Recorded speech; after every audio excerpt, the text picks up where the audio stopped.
Assalamualaikum warahmatullahi wabarakatuh. Salam dan bahagia, Bapak Ibu Guru Penggerak.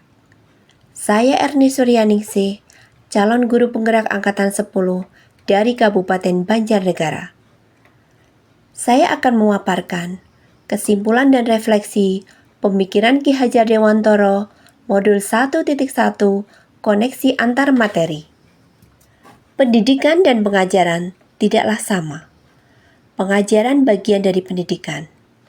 Menurut Ki Hajar Dewantoro, pengajaran adalah proses pendidikan dalam memberi ilmu untuk kecakapan anak secara lahir dan batin. Sedangkan pendidikan pada hakikatnya adalah menuntun atau memberi tuntunan terhadap segala kekuatan kodrat yang dimiliki anak agar ia mencapai keselamatan dan kebahagiaan yang setinggi-tingginya, baik sebagai manusia maupun sebagai anggota masyarakat. Pendidikan menciptakan ruang bagi murid untuk bertumbuh secara utuh agar mampu memuliakan dirinya dan orang lain serta menjadi mandiri. Sebelum mempelajari modul 1.1 tentang pemikiran Ki Hajar Dewantoro, pembelajaran yang saya lakukan hanya sebatas transfer materi pelajaran.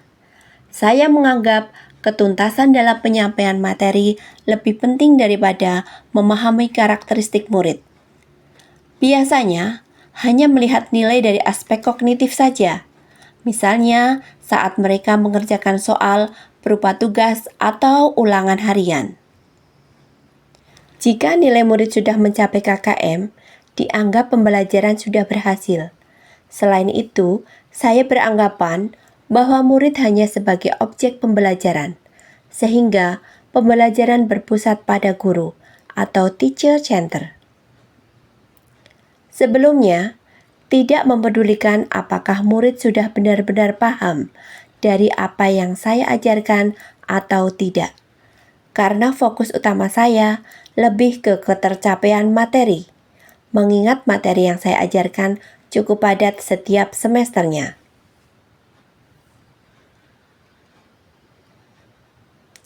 Saya hanya meminta siswa menghafal materi.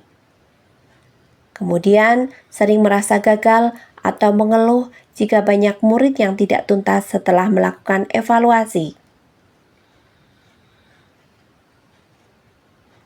Namun, setelah saya mempelajari modul 1.1 tentang pemikiran Ki Hajar Dewantoro, saya menyadari bahwa apa yang saya pikirkan dan saya lakukan selama ini tidak tepat.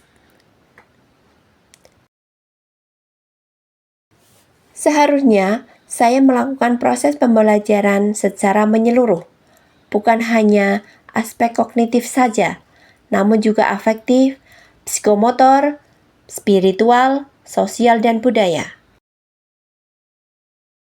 Seharusnya saya melakukan proses pembelajaran secara menyeluruh.